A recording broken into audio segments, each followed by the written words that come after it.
Sinetron buku harian seorang istri episode nanti malam 11 Juni 2022 hanya di SCTV 1 untuk kita semua, yang tentunya semakin seru dan menarik untuk kita tonton ya guys. Oke guys, kita langsung aja ke pembahasan.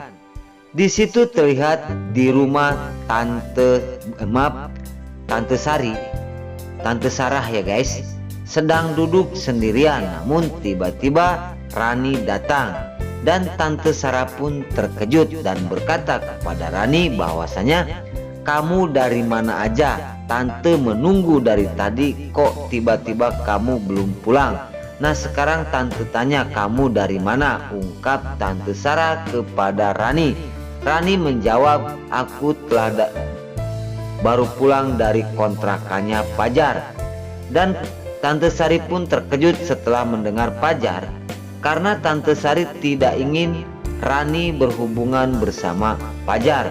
Di situ Rani terdiam dan Tante Sari pun mengatakan yang sebenarnya, "Kamu jauhin Fajar dan jangan dekatin. Tante tidak suka dan tidak setuju," ungkap Tante Sarah kepada Rani. Oke guys, di adegan selanjutnya di situ terlihat Pasha yang sedang berada di rumah sakit bersama Mira, dan di situ Pasha pun diobatin oleh Mira, dan Pasha melihatin wajahnya Mira karena kelembutannya seperti Lula. Di situ di dalam hatinya Pasha pun berkata, "Mira kok persis dengan Lula, kebaikannya dan kesetiaannya." Di situ tiba-tiba Pasha dilepas, ada yang menelepon kepada Mira dan Mira pun menjawabnya. Namun di situ Pasha pun berkata, "Kok Mira ngangkat telepon jauh dari aku, ada apakah ini?" Di situ Mira pun langsung sedang menelepon dan Pasha pun berpikir bahwasanya kasihan sekali kepada Mira. Di situ Pasha pun terus memandang dan melihatin Mira yang sedang ditelepon oleh bosnya. Di adegan selanjutnya setelah nelpon seperti itu, Mira datanglah Bu Farah.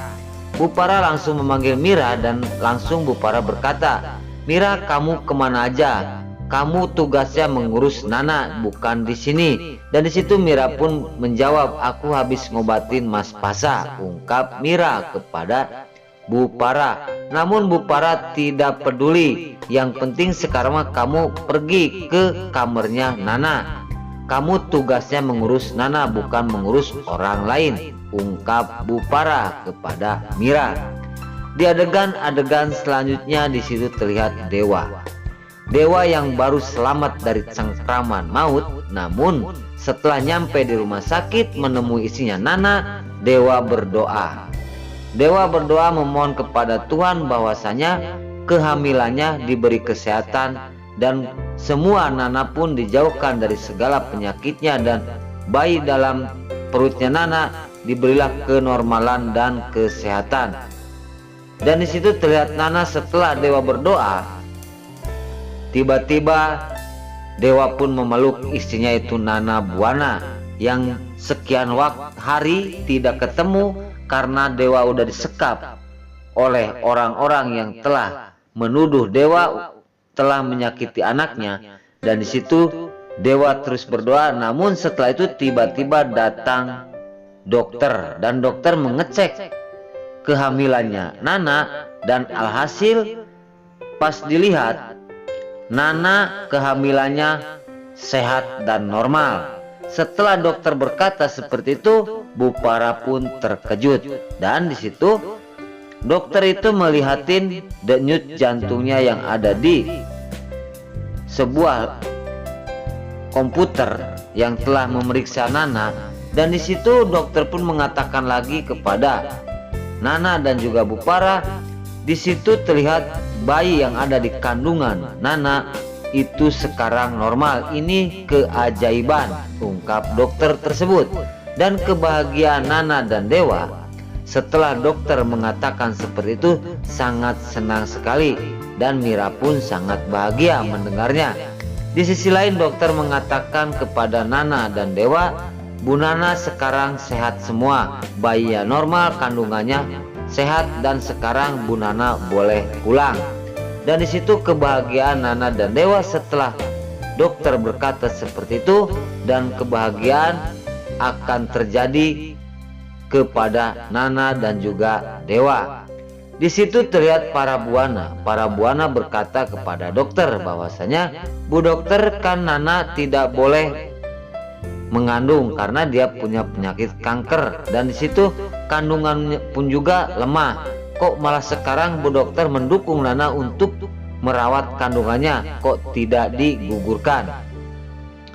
Setelah para buana berkata seperti itu kepada dokter, dokter pun menjawab bahwasanya sekarang kandungan Bu Nana sudah normal. Ini mungkin keajaiban. Dan di situ Bu Para pun terdiam. Namun setelah mendengar perkataan mamanya, Dewa pun langsung melihat mamanya dan berkata, "Mama jangan bilang seperti itu. Doain calon cucu Mama agar sehat selalu bersama ibunya.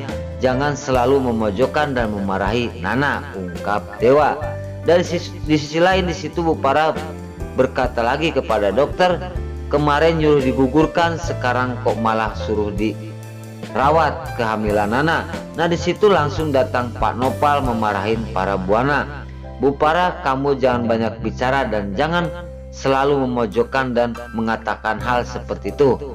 Oke guys, singkat cerita di rumah sakit terlihat Roni yang mengikuti Dewa karena Roni merasa bersalah, dan Roni mau masuk ke ruang rawatnya Nana. Namun tiba-tiba dia ketakutan karena melihat mamanya para buana. Ketakutan Roni, takutnya Dewa menceritakan tentang permasalahan dirinya. Maka dari itu Roni pun sangat bingung sekali harus gimana. Nah oke guys, sebelum lanjut Mimin sarankan bagi kalian yang baru menemukan channel ini, jangan lupa tekan tombol like, komen, dan subscribe-nya. Dan jangan lupa juga nyalakan lonceng notifikasinya agar kalian tidak terlewatkan di channel ini. Dan jangan lupa juga ya guys, tonton terus video ini sampai habis agar tidak ada kesalahpahaman di antara kita. Dan mari kita doakan para pemain buku harian seorang istri ini agar selalu diberi kesehatan dan dimudahkan segala urusannya. Dan doakan juga ya guys, sinetron buku harian seorang istri ini agar selalu bertengger di rating nomor 1. Amin ya robbal alamin. Nah oke guys, mungkin sampai di sini dulu cerita buku harian seorang istri ini yang akan tayang nanti malam hanya di SCTV 1 untuk kita semua. Sekarang Mimin pamit, namun Mimin sebelum pamit, Mimin minta maaf apabila mana ada kata-kata kurang jelas dan kurang berkenan. Mimin minta maaf yang sebesar-besarnya karena Mimin tas ngabudah rada balelor. Mimin minta maaf. Nah sekarang Mimin pamit. Wassalamualaikum warahmatullahi wabarakatuh. Terima kasih.